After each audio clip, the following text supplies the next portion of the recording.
1월 4일 손잡는 교회 아침밥상 모임에 사랑하는 여러분들을 초대합니다. 오늘도 새날 주신 주님께서 우리 죄를 짊어지신 하나님의 어린 양으로 우리를 만나 주신 줄 믿습니다. 다 같이 사도신경으로 신앙 고백하시겠습니다. 전능하사 천지를 만드신 하나님 아버지를 내가 믿사오며 그 외아들 우리 주 예수 그리스도를 믿사오니 이는 성령으로 잉태하사 동정녀 마리아에게 나시고 본디오 빌라도에게 고난을 받으사 십자가에 못 박혀 죽으시고 장사한 지 사흘 만에 죽은 자 가운데서 다시 살아나시며 하늘에 오르사 전능하신 하나님 우편에 앉아 계시다가 저리로서 산자와 죽은 자를 심판하러 오시리라. 성령을 믿사오며 거룩한 공예와 성도가 서로 교통하는 것과 죄를 사하여 주시는 것과 몸이 다시 사는 것과 영원히 사는 것을 믿사옵나이다. 아멘. 찬송가 82장 성부의 어린 양이 찬송드리겠습니다.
이튿날 요한이 예수께서 자기에게 나아오심을 보고 이르되, 보라, 세상 죄를 지고 가는 하나님의 어린 양이로다. 내가 전에 말하기를 내 뒤에 오는 사람이 있는데 나보다 앞선 것은 그가 나보다 먼저 계심이라 한 것이 이 사람을 가리킴이라. 나도 그를 알지 못하였으나 내가 와서 물로 세례를 베푸는 것은 그를 이스라엘에 나타내려 함이라. 내가 보매 성령이 비둘기같이 하늘로부터 내려와서 그의 위에 머물렀더라. 나도 그를 알지 못하였으나 나를 보내어 물로 세례를 베풀라 하신 그이가 나에게 말씀하시되, 성령이 내려서 누구 위에든지 머무는 것을 보거든 그가 곧 성령으로 세례를 베푸는 이인 줄 알라 하셨기에 내가 보고 그가 하나님의 아들이심을 증언하였노라. 또 이튿날 요한이 자기 제자 중 두 사람과 함께 섰다가 예수께서 거니심을 보고 말하되, 보라, 하나님의 어린 양이로다. 두 제자가 그의 말을 듣고 예수를 따르거늘 예수께서 돌이켜 그 따르는 것을 보시고 물어 이르시되, 무엇을 구하느냐? 랍비여, 어디 계시오니이까? 랍비는 번역하면 선생이라. 와서 보라. 그러므로 그들이 가서 계신 데를 보고 그날 함께 거하니 때가 10시쯤 되었더라. 요한의 말을 듣고 예수를 따르는 두 사람 중에 하나는 시몬 베드로의 형제 안드레라. 그가 먼저 자기의 형제 시몬을 찾아 말하되, 우리가 메시아를 만났다. 메시아는 번역하면 그리스도라. 데리고 예수께로 오니 예수께서 보시고, 네가 요한의 아들 시몬이니 장차 게바라 하리라. 게바는 번역하면 베드로라. 할렐루야. 오늘도 주님 안에서 평안하시고 성령 충만하시기를 주님의 이름으로 축복을 드립니다. 어두운 세상에 빛으로 오신 예수님을 보지 못하고 들으려고 하지 않는 시대 속에 우리는 살아갑니다. 자기의 유익과 안정을 쫓아서 여기저기 옮겨 다니는 일도 많이 있습니다. 예수를 믿는다고 하면서 속에서 불안과 염려와 두려움과 근심, 걱정 이런 것이 가득하기 때문이죠. 예전에는 신앙생활 했을 때 외부적인 압력이 너무 세서 이 문제만 해결되면 다 될 줄 알았는데 신앙생활함에 있어서 더 어렵고 힘든 것은 내면적인 문제였습니다. 내 안에 가득 찬 이 죄성은 쉽게 끊어지지 않습니다. 이런 말이 있죠. 사람이 쉽게 변하니? 이런 말을 들을 때 여러분들은 어떻게 대답하시겠습니까? 정말 안 변하는 것이 너무나도 당연하죠.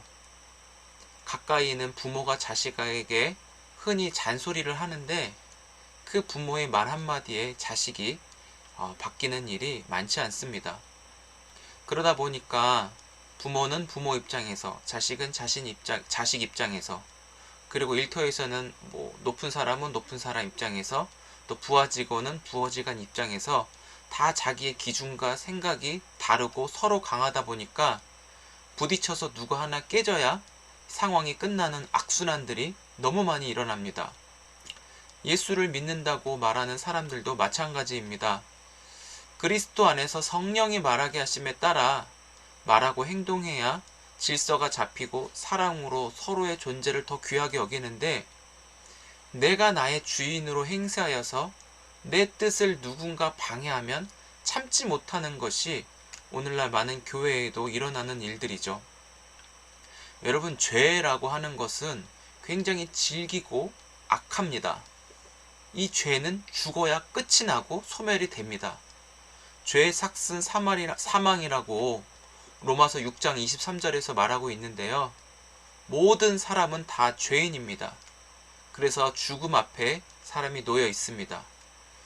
바로 생명이자 빛이신 예수님이 찾아오셔서 어둠에 가려 보지 못하는 자들의 최후 결과이기도 합니다. 하나님은 당신의 백성들을 어둠에 헤매이지 않게 하려고 먼저 세례 요한을 보내셔서 이 땅에 오신 예수 그리스도를 증거하게 하셨습니다. 세례 요한은 회개하라, 천국이 가까이 왔다라는 이 광야에 외치는 소리로 주의 길을 예비하였습니다. 이렇게 선포한 당사자인 예수 그리스도, 세례 요한에게 찾아오신 것을 보고 고백합니다. 세상 죄를 지고 가는 하나님의 어린 양이로다 하고 세례 요한이 예수님을 만나면서 이 이야기를 하는 것이죠.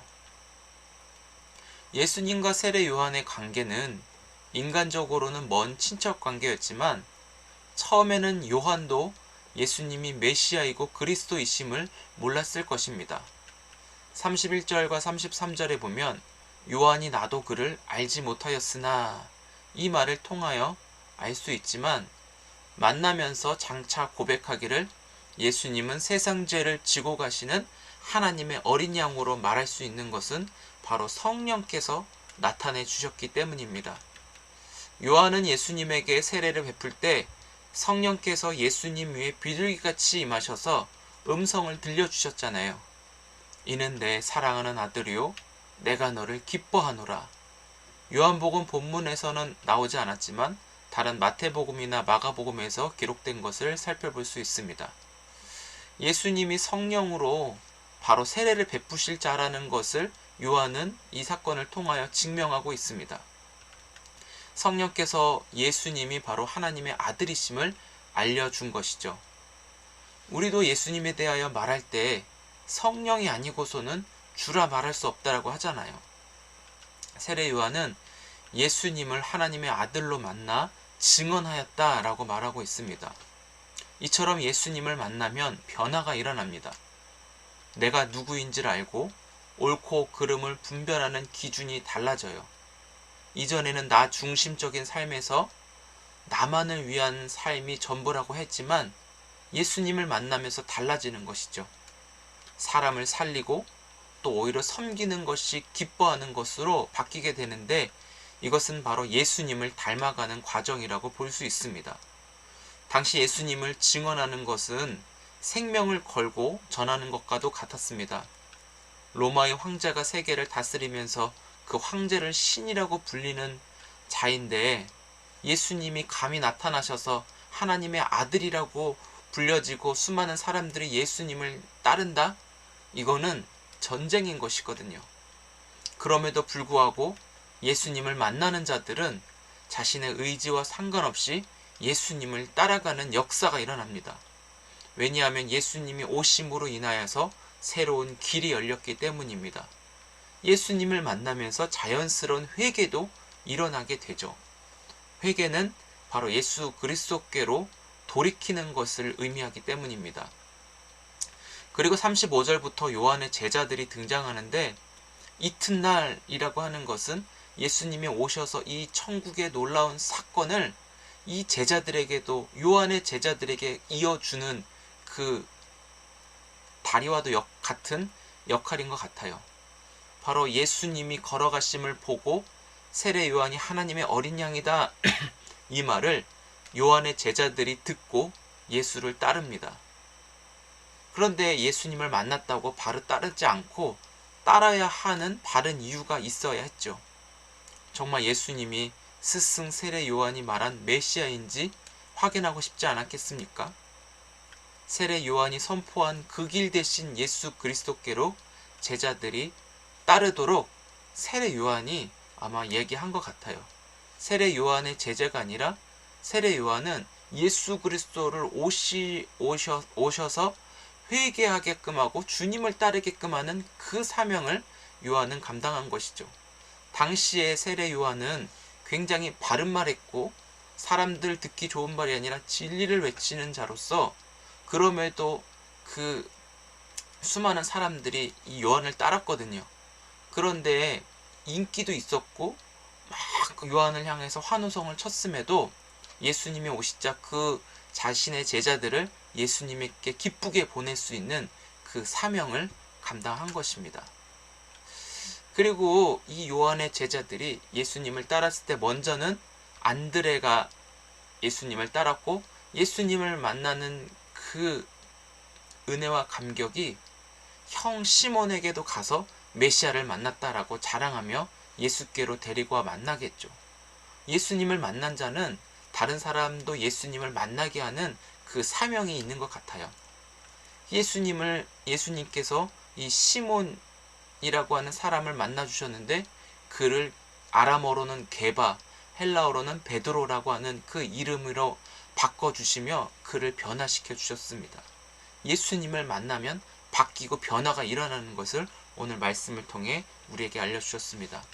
사랑하는 성도 여러분, 나도 예수님을 먼저 만나는 그 우선순위를 정하셨으면 좋겠습니다. 나는 잘하는 것 같아라고 하지만 예수님을 만나면 무릎 꿇고 겸손해지고 달라집니다. 우리는 항상 예수님을 만나면서 내가 바뀌어져야 돼요. 그러면서 자연스럽게 만난 예수님에 대해서 입이 열리게 되어 있어요. 내가 만난 예수님을 전하지 않고는 견딜 수 없는 마음이 막 일어나는 거죠. 오늘 이 말씀을 통해서 저와 여러분들에게 찾아오신 예수님을 만나는 역사가 있기를 축복합니다. 변하지 않을 것 같은 내 죄를 짊어지신 하나님의 어린 양으로 우리에게 찾아오신 그 예수님을 만나 진짜 자유와 기쁨을 누리면서 그 예수님을 전하는 그 특권을 오늘 우리에게 주신 사명이고 맡겨주신 일로 받으시기 바랍니다. 비록 우리가 예수님이 누구신지 제대로 정확하게 알 수 없지만 예수님을 날마다 만나면서 교제하며 관계하면서 그리고 예수님의 말씀을 듣고 알아갈수록 우리가 주님만을 온전히 따르는 믿음도 함께 자라나서 예수님으로 인해 내 인생이 족합니다. 예수님만이 참된 만족입니다. 전부입니다. 생명입니다. 그렇게 고백하는 단계까지 우리가 나아갈 때 진짜 자유함을 얻는 것이거든요. 그래서 예수님을 만나면서 예수님을 더 알아가고 더 사랑하며 닮아가는 것이 오늘 우리의 소원이 되었으면 좋겠습니다. 항상 주님과 함께하여 나 자신을 주님의 형상대로 점점 닮아가서 예수님이 원하는 것을 하고 예수님이 싫어하는 것을 과감하게 버리는 것이 오히려 우리가 기쁨의 요소로 여기며 오늘 하루를 살아갈 수 있기를 간절히 원하고 축복을 드립니다. 기도하겠습니다. 좋으신 하나님 아버지, 주님을 만나 변화되는 인생 되기 원합니다. 말씀을 통하여 생명의 빛으로 우리의 어둠을 깨트려 주님을 보게 하여 주옵소서. 하나님, 세상 죄를 짊어지는 하나님의 어린 양, 세상 죄를 지고 가는 하나님의 어린 양이라고 그 예수를 만나 고백하였습니다. 그 예수님을 만나 우리 안에 깊이 뿌리내린 그 죄성이 뽑혀지고 예수님처럼 섬기며 사랑하며 또 함께 돌보며 나아갈 수 있는 그런 주님의 성품과 인격과 행동을 가질 수 있게 인도하여 주옵소서. 오늘도 예수님을 만나 그 예수님을 증거할 때 내가 증거한 예수님의 말씀을 하나님 다른 사람도 듣게 하여 주시고 이 인터넷 유튜브라고 하는 수많은 이 매개체를 통하여 하나님 잘 전달이 되어 주의 음성이 곳곳마다 들려지는 역사가 있게 하여 주옵소서.